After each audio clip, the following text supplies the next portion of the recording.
जेहेतु वर्तमान हिंदू माने निजर हिंदुत्व निजर अस्मिता धीरे धीरे भूलवा बसिले तेणु हिंदू मान को जागृत करने सनातनी हिंदू मान को जागृत करने एबे जनसंख्या समाधान फाउंडेशन रो गुटे शाखा संगठन राष्ट्रीय हिंदू फ्रंट ऑफ भारत नामक एक शाखा संगठन जरिया भारतवर्ष समग्र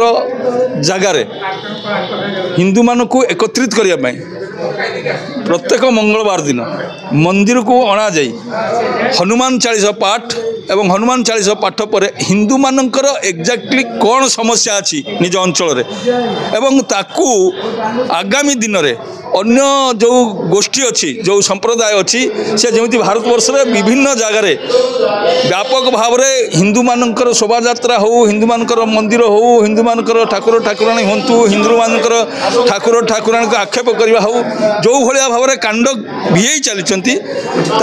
भविष्य नियंत्रण करने हिंदू मान को जागृत होगा पड़ो। मो ना है मिहिर पाणी आपणकर जो जनसंख्या समाधान फाउंडेशन अच्छी तार प्रदेश साधारण संपादक।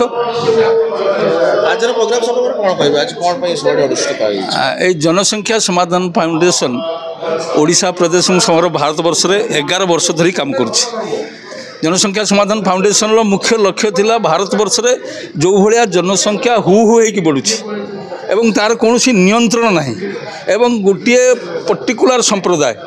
जार जनसंख्या एत मात्रा बढ़ुची जोटा कि भारतवर्षर परवर्ती पर्यायर गोटे विपद सृष्टि करिवो ताकू आखि आगर रखिकी भारतवर्षर किसी माने चिंताशील व्यक्ति जनसंख्या समाधान फाउंडेशन नामक एक संगठन कले जो संगठन समग्र भारतवर्ष में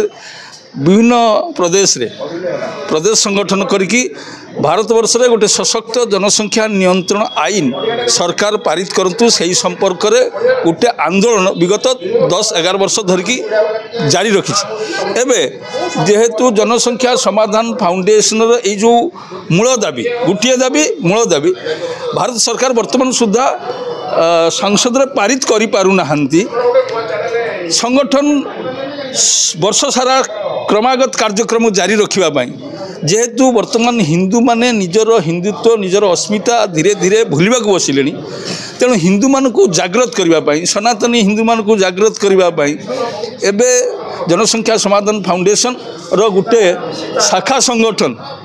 राष्ट्रीय हिंदू फ्रंट ऑफ भारत नामक एक शाखा संगठन जरिया भारतवर्ष में समग्र जगार हिंदू मान को एकत्रित करने प्रत्येक मंगलवार दिन मंदिर को अणा जाई हनुमान चालीसा पाठ एवं हनुमान चालीसा पाठ पर हिंदू मानकर एक्जाक्टली कौन समस्या अच्छी निज अंचल एवं ताकू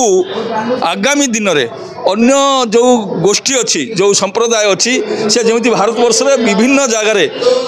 व्यापक भाव में हिंदू मानकर शोभा यात्रा हो हिंदू मानकर मंदिर हो हिंदू मानकर ठाकुर ठाकुराणी हूँ हिंदू मानकर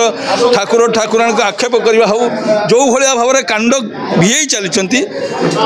भविष्य नियंत्रण करने हिंदू मान को जागृत होगा पड़ो शास्त्र अध्ययन करा पड़ो एवं शस्त्र धारण करके शस्त्र शिक्षा ना पड़ो से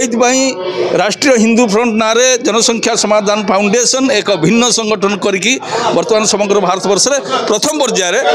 मंदिर में हनुमान चालीसा पाठ आरंभ कर परवर्ती पर्यायर अन्य कार्यक्रम हाथ को नब। धन्यवाद।